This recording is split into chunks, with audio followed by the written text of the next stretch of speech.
Hi everyone, so I have decided that for this video I'm going to be sharing with you my top 10 life hacks which have really helped me out over the years and I think will help you out as well. So for hack number 1, I'm going to be showing you how you should really be cutting a cake. So the most common way to cut any kind of cake is obviously to cut it in a triangular shaped slice like so. But actually you might find that when you do it like this, the sides of the cake that you've just cut out of tend to go a little bit dry, and you don't want that in a cake. You want your cake to stay moist and nice and soft. So to avoid that problem, this is how I like to cut my cakes. So instead of cutting it in a triangle shape, I cut straight through all the way through the cake on the right hand side to start with, and then I do about an inch to the left and cut all the way through again. That way you can remove the middle slice and have it as one big slice, or cut it in half and have it as two separate slices. And then once you're done, you can just push the two halves of the rest of the cake together. That way less air is getting to your cake and it will stop it from going dry and keep it nice and moist. If you want to go back in for another slice or another two slices, all you have to do is turn your cake at 90 degrees and then you can do exactly the same maneuver. So cut all the way through the cake on the right hand side and then about an inch to the left as well, and then you'll have two more slices. Then with the four pieces that are left, you can again push those together and you can just keep on slicing to your heart's desire until all of the cake has disappeared. This next hack is more of a serious one and it could save your life one day, but all you need is your phone. So when you unlock your phone and you can swipe to the password section, you have an emergency button, which means you can make emergency calls, as we all know. But if you want to go one step further, you can go onto your health app on your phone and you can fill in some medical info that people can see if you're in an emergency, but they haven't got your password to access your phone. So to this medical ID section, you can add in any helpful information that might help someone who's trying to save your life or something in an emergency, and you can add in your date of birth and any pre-existing medical conditions or known allergies, your blood type, loads of different things, so that whoever's helping you out will have a very good idea of what is potentially wrong with you. You can also add different contact numbers to the emergency contact section, so your mum or your dad or something, and then the person who has got your phone can ring them even if they can't access your contacts. So now that you've filled out all that medical ID information, when you go to unlock your phone and click on the emergency button, there will be another button that says medical ID, and that will have all your information stored for you. This next hack is for all you lazy people like me out there who can't bother to do anything if it requires any effort at all, and it's a quick way to iron your clothes. So I've got this really crinkled t-shirt here that I need ironing, but I can't bother to go downstairs and grab the iron and do it properly, so I'm just going to use my straighteners. I always do this with my clothes that I've just grabbed out of my wardrobe normally, because it's just too long to go downstairs and set up the ironing board and get the iron, and this basically does the same thing and it always does a really good job. So I just lay out my t-shirt or whatever it is that needs ironing on a flat surface and just get rid of all the crinkles and creases with my straighteners, and it works really well every time. So this next hack is one of my favourites, and it's my easy overnight hair hack. I do this all the time because my hair naturally is like this and it's kind of crazy, but when I brush it, it looks even worse and it looks like this. So through trial and error, I've found a way that works for me to keep my hair tame and more presentable the next day with minimal effort and no heat.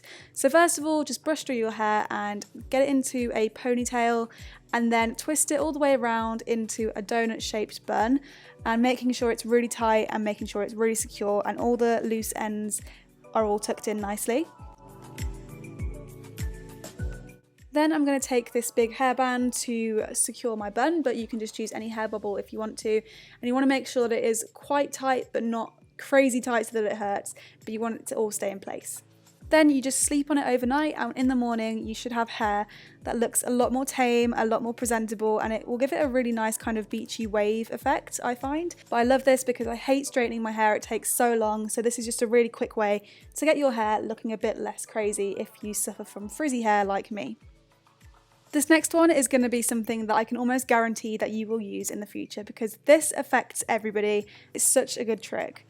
So everybody knows the pain of when they're trying to put a bracelet on by themselves and they haven't got anyone to do it for them, and it's basically impossible. There's no way you're going to get that clasp open and put on your bracelet yourself without it just falling off your hand like so.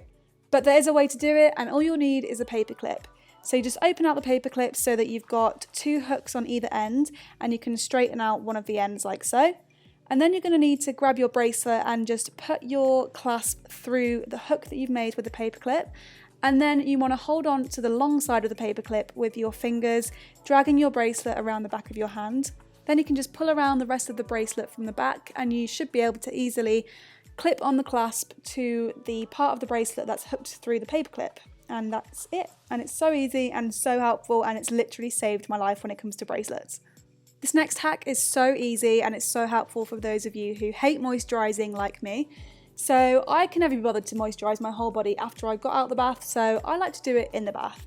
And I take this Johnson's baby oil and I just always drizzle a bit of it into my bath. And then once you've finished in the bath, you won't need to use any creams or anything afterwards because your skin will be so moisturised from the baby oil. This works so well and always leaves my skin really soft, and it literally takes 10 seconds to do before you have a bath.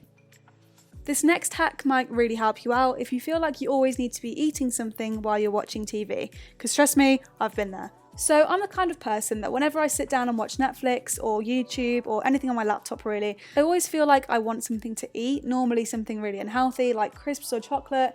But I've kind of figured out that rather than being hungry and wanting some food, that I actually just need to do something with my hands while I'm watching TV and keep them distracted. So I've kind of refound a love for adult colouring. I've got this really good colouring book called The Secret Garden by Joanna Basford. And so now to keep my hands busy and rather than grabbing something unhealthy, I just pick a page and go for it. So I like to get into all the different colours and styles that I can do and designs and all that. And I find that I really quickly get into this zone of concentration with it. So I'm just focusing on the colouring and the film, and I don't think about food or anything else. So this really helped me out. And if you feel like you have the same problem where you always feel the need to be snacking whenever you're watching TV, then this could be a really good pastime for you to take up.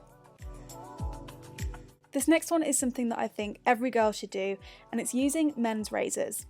So we all know that when you go to the supermarket, there's a section for women's razors and a section for men's razors. So my advice is to, instead of going for the female razors, go for the men's because they are always cheaper. Here are a few examples. So on the Superdrug website under men's razors, these are the Bic 3-blade 4-pack of razors. And then on the women's section, these are the Bic 3-blade 4-pack of razors, which are more expensive, even though they are basically exactly the same razor in different packaging. So here's another example from the Tesco website. You can get these Tesco men's triple blade pack of razors for £2. You can also get these Tesco female triple blade razors for £2. The only difference being that in the men's pack you get an extra razor and in the female you only get 4. I've noticed that this is pretty much the case everywhere, in every shop, so my advice is to just go for the men's razors because they're cheaper and they all do the exact same thing. The next hack I have for you is if you have really vivid dreams that are really weird, my advice is to write them down.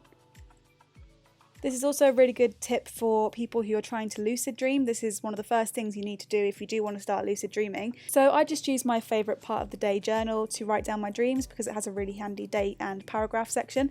So I always write them down in the morning when I remember, and then I like to circle the key words or things that happened in the dream. And then I will go on my laptop and search for a dream dictionary. A really good one is called dreammoods.com, and that's my favourite one to use because it has so many different things to look for.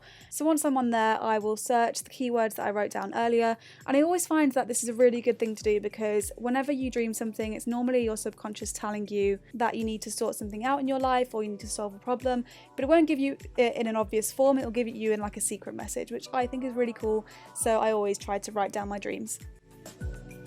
This next one might not be scientifically accurate, but I think it helps, and it's reducing puffy eyes in the morning. So I do get really bad puffy eyes if I've overslept or if I haven't slept enough. I get these horrible big bags. So when I do feel like my eyes are extra puffy, I like to put some pressure on the 2 little beads at the side of my nose near to my eyes. I put pressure on those first, and then I kind of move my fingers down over the bone where my eye socket is, so just all around that lower bone, and I just repeat that 2 or 3 times in the morning, and I find that it does actually reduce my puffiness throughout the day. I don't know whether it's just me, but I feel like it helps, so I'm going to share it with you. So that's it for this video. I really hope you enjoyed it. If you did, make sure to give it a thumbs up so that I know that you liked it, and I might do more like this in the future. Don't forget to subscribe to see more videos from me, and I will see you in my next video.